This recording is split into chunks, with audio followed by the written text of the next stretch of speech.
Now, if you have an old brush that's just kind of all torn up from being filled with paint and you can't get it to come to a point anymore because this is the same type brush as the first one that I was using. It's a angle brush. So these were the same brush style at one time. See how flared and messed up and stuff this is? We're going to use that to our advantage. Now, if you have a grass brush, hopefully y'all can see this. I'm going to put it up against the blue. So a grass brush has really thick, so it holds water and moisture, and then there's a few hairs that are longer than the others, and you stay up on point and make these little grass and stuff, and you can do that with the tiny little tops of all these trees and stuff like that. You could use that brush if you want to. If you have a just a fine liner, this one's kind of ratty, but you want it to come to a really nice point and it be kind of longer bristles, right? Don't get really short bristles because they're you won't be able to move them around as easily. These are some different options you have. You can always use a sponge.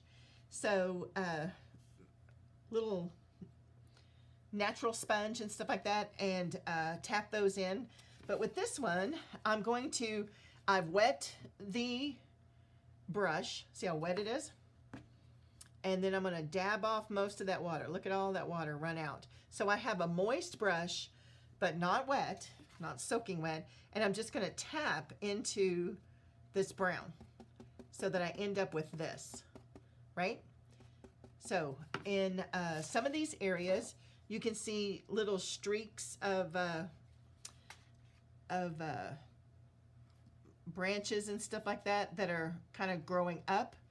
You may not want that to be that wet, but we're just going to get a few thicker lines coming up, and then all the rest of these are going to be tapped.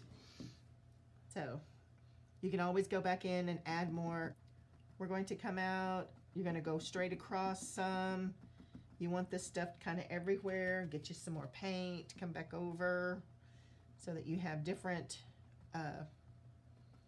amounts, and coming up the stalk on some of these, there's a bunch to the right and the left of the stalk itself, and we're just creating and this is just one way to do it. This is one of our first ways to learn how to create texture, and I've used these brushes for all kinds of things. You know, the little short hair on a lion's face. This is a great brush for that. And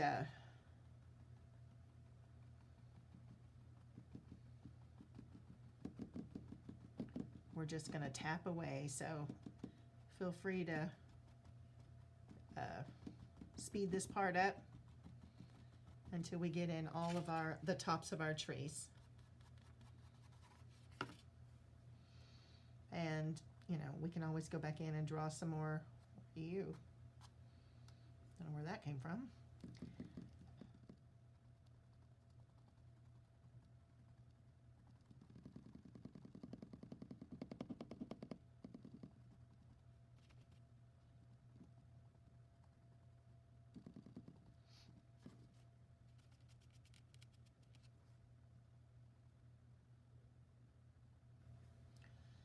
I like to make some of them very light, like these. So it's got a light and a dark contrast going on with the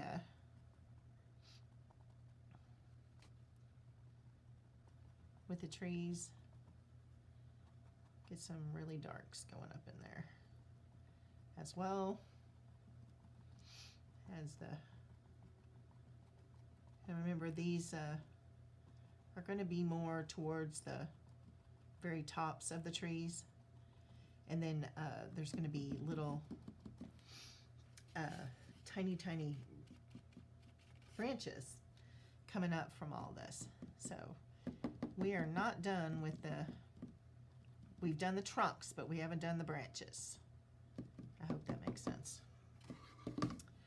I'm going to turn it this way to do this big area here, and then you're going to see where some of these lines are. We're going to go back in and do those like right on top. So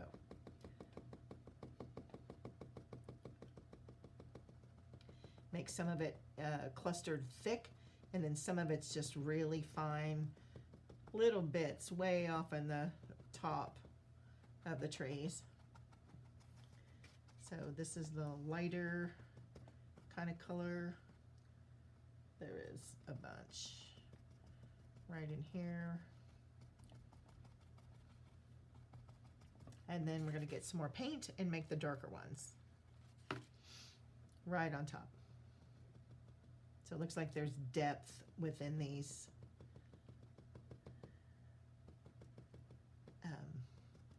clusters of leaves and tops of the trees. Little tiny. So this is the way it's started. It's never finished until you're happy with it, right?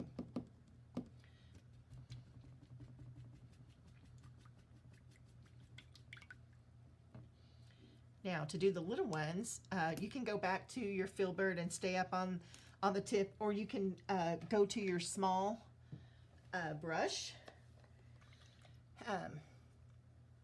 The little bit longer brush, make sure there's no water on the barrel.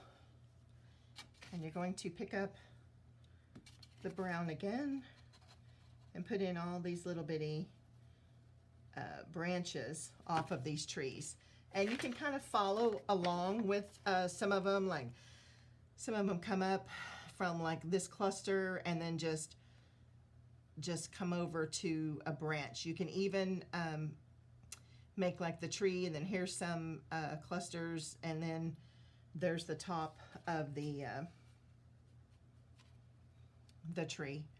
So you are going to have to go back and forth to your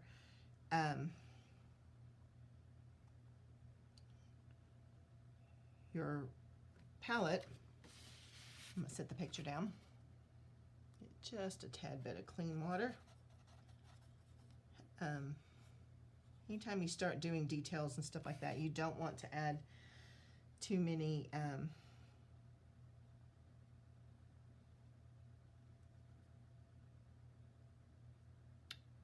see how this got thicker because I laid it down? So that means this has to get thicker because it can't be larger on the end. It's always got to be smaller on the tip end.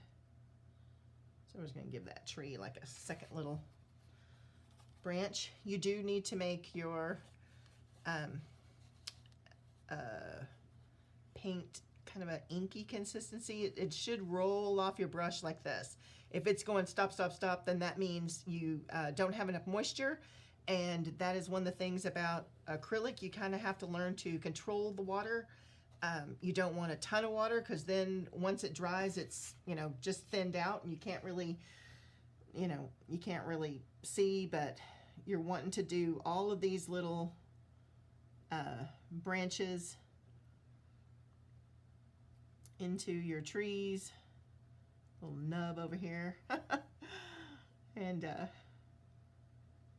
I think this needs to get a little more. So I'm going to put a few little branches in, but we will need to come and add some more the stippling technique. Stipple means just a bunch of dots, so that's pretty much what we can get with this brush that's all torn up, right? So we're going to put a few little branches in. Could even come down here at the bottom and see these are all like little trees that are just kind of dead, so there's no greenery on them or anything. This is definitely during the fall when all the leaves have fallen off. So let's get that, move it around just a little bit. There we go. A lump of brown there. And then you can just stay up. Notice I'm going perpendicular to the surface. Don't try to lay your brush at a 45, you're going to get a fat line, right? So we don't want fat lines. We want really thin lines to come up and fill up our picture here. And you don't have to do every single one that's on there, but there are quite a few. And the more you do this, this whole painting that we're doing is not to see how well we can paint a moon, or we can recreate this scene. It's how well you can stay at this point. This whole painting is about brush control. Staying with the brush, and we're going to go back on the big ones and add the black here in just a minute. So we're almost done.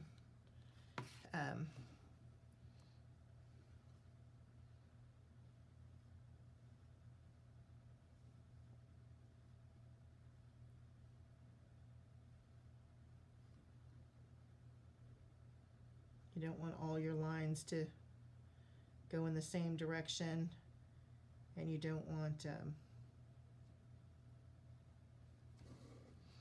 you want them to be very random. You can even make them kind of, jig, like this. Okay, I'll show you what that means. So you're going to kind of come over here and then jag it up like this.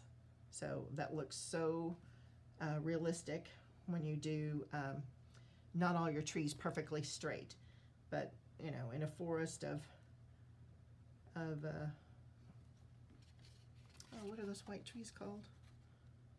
The little black lines on them. Anyway, in a forest of those trees, they're pretty straight.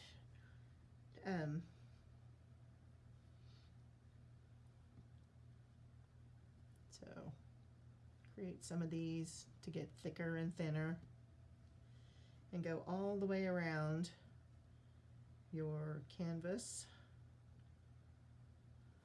Starts dragging, got to get more paint. So a couple of strokes, more paint, couple of strokes, more paint.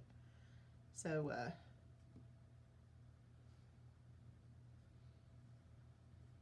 and the lighter ones just look like they're farther away. Whenever you're painting like a forest, you have those lighter trees in the far distance, and they get blacker and blacker as they come close to you. So that's what some of these lighter ones are going to resemble. It's all about, well, I made that one kind of thick, so we got to go back and thicken this one up.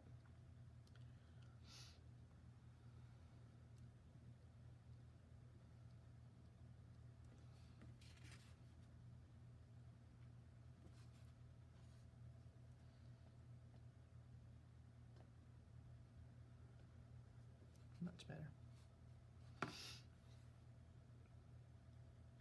Stay up on point.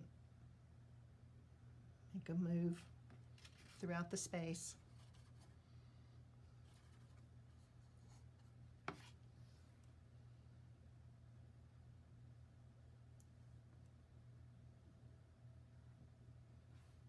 Well, that one got really wide. So here's your water. That's an eraser, right? There we go.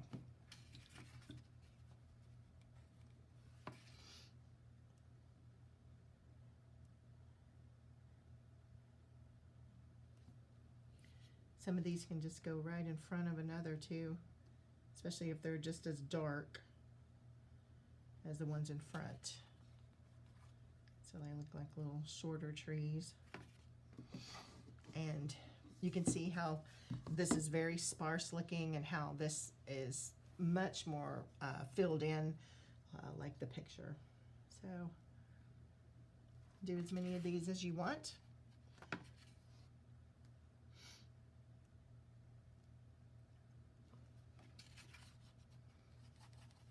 If you want, just, some artists, they will take and paint these down the sides as well. So if you want to take the time to do that, it looks amazing, but it's not part of this assignment. But that's the way it would look when you're seeing the picture. And so that means these little thin ones staying up on point, and you have to rotate your hand, would be, you know, like this. Okay. And I think I may have put too many in over here, but I kind of like it. I am gonna add some more. I picked up the wrong thing. Add some more texture, but I don't want it to be like super dark. So I'm gonna make sure I've got some lighter ones to go in to these spaces. Ones that are closer to the bottom. And yeah, I like that much better. So you're not done until you're happy with it. Okay.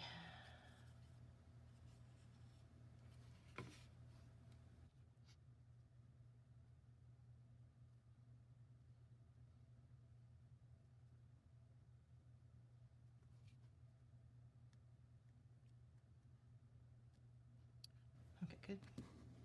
These are so thinly painted. As you're going around, you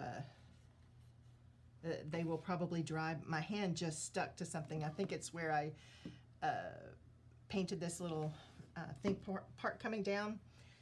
So be careful to keep your hand, you know, off of the painting as you're working. Stay up on point in order to get those itty bitty bitties.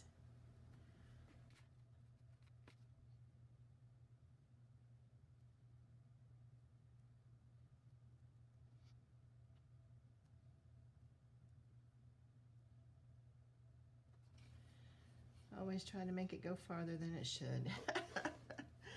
But these will help it make it look like they're farther away. All right, so we have our trees in. This one has quite a few branches, but I don't want to cover up too much of my moon. That's this one. You see all these branches going to the right and only a few to the left? Yeah, I don't know if I want to do that. But I think I should put a couple in there. Let them go right off the moon, right above it. This is the tallest, thickest tree, and I'm going to thicken it up just a little bit more. Now to add one more dimension to this piece, we're going to add our black so that some of the trees look like they're even closer than the other trees. So we're going to put those in the big one. I can't do this one because I literally just painted it, but I'm going to add a little more the texture lines that I want to be really, really light. So I'm just getting a little bit. It's kind of watered down, and these are just kind of filling in some of the blue in the background and making it look kind of like maybe little trunks in the distance. Just not quite as much detail as these. See how blue this is? I want to kind of dull that down a little bit. And you can do that, you know, just making individual little skinny lines, because that's what a lot of them are. And filling in some of these.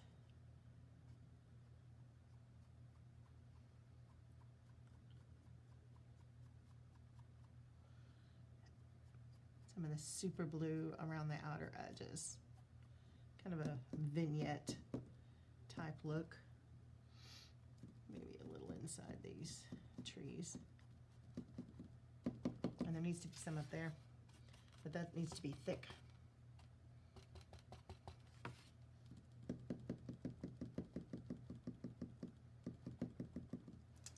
All right, I'm starting to like this guy. He's looking very foresty. Now we're going to go into our black, which I hope is not dried out completely. And we're going to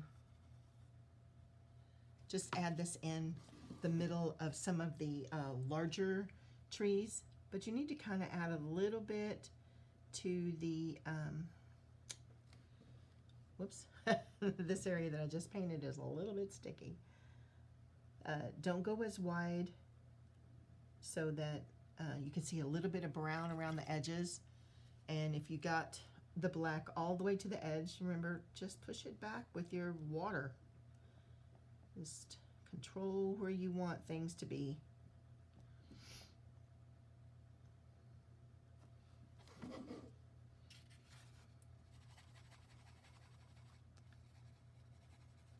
This is Mars Black. And if you think this is too black, I kind of like that combo. So it's like a black brown. It's a darker umber. That looks really nice. You can choose that instead. Oh yeah. I may let this one dry and come back with that. You know what? While it's still wet, I'm just going to lift it out. It is very dark. Just adding water, and I could literally just kind of get rid of it that way too.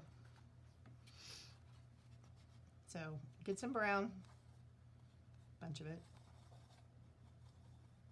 Brown, you have to kind of mash it up, and it's real sticky like. Add black to it to get an even darker brown than what you had before, and use that for your center stripes. Do a few little branches off.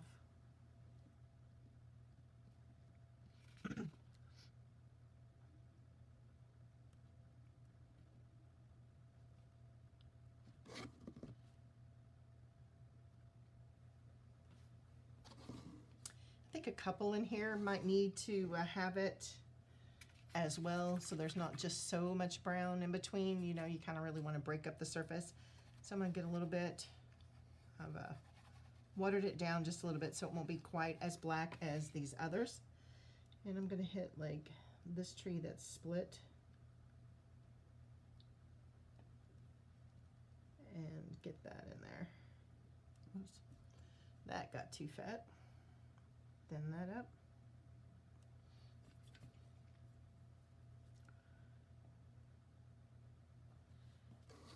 Yeah, that looks really good. I think I might do this big one.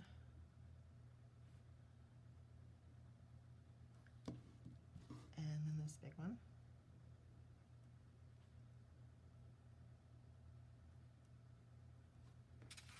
Well, wasn't enough paint on that one. Or there was too much water. You know, sometimes you have to change that up. Consistency is key, and learning how to control the water is very important in acrylic. I should have gone from the left to the right since I'm right-handed, so I didn't get my hand in any of this, but I'm balancing my hand on my other hand in order to, that's still a little bit wet. You can always tell when it's a little bit wet when it lifts a little bit of the color that's there. My hand out of the way.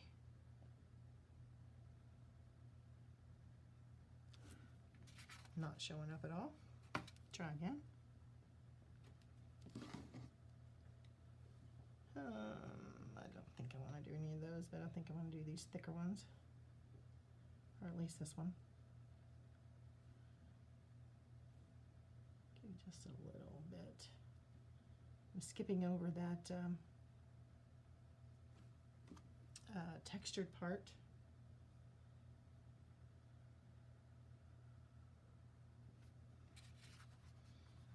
Running out.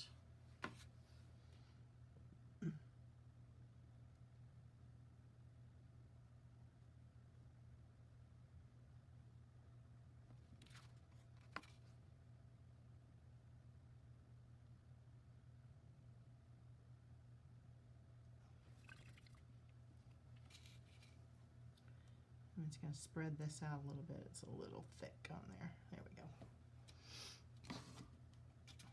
So I hope you like this project. Brush control. It's what it's all about. If we were doing like a seascape or something, it'd be like getting all your colors perfectly blended and getting perfect washes and stuff, so you could do the flat skies and whatnot, you know. This one's a little bit about texture, within the moon and within the trees themselves, and then all of the detail and stuff like that in the painting that is too thin. But I think I need a few more in this space, but I didn't want the dark brown. Kind of want a watery brown, just to fill up some of these little branches. You can play with it as long as you want. Make sure you clean out your brushes really, really well, that when you put them on the towel, now this is a dirty towel, so I'm not going to do it. When you cover on the towel, you should not see any color, and then you can stand it up in order to let it dry, okay? Make sure all your brushes are cleaned very, very, very well. Otherwise, they're going to spray out, and you're going to end up with all texture brushes and none for your details and stuff. Now, in the bottom right-hand quadrant of the paintings that we do, I want you to sign it, and you can sign it along one of the branches. You can sign it against the branches, you know, whatever you want to do. I'm going to use this brown-black combo just so it stands out a little bit. I'm getting it really filled up in the tip of my brush, but not very far up the brush, right? And you are going to have to hold your hand very steady. Whoops. This brush has a couple of extra long bristled in there, and that is an A, B. All right, so make sure your signature's in there. And remember, if you've done this and there is something you don't like, water is your eraser, right? And you can practice, you know, all around the edges and stuff like that, because it's still the canvas part. And if you don't like something, erase it out. Little bit of water. Don't pour a ton on there, right? Just a little bit of water. Some of that brown that I just kind of added to break up the blue a little bit was still a little bit wet, and that's why it's kind of sudsing up a little bit. You know, kind of looks like soap on the surface. So now I need to let that dry in order to do it. But you can also just sign your name going up one of the trees and kind of make it part of the picture too. So I need to wait for this to dry in order to sign mine. You sign yours, and can't wait to see you guys next time. Thanks a lot.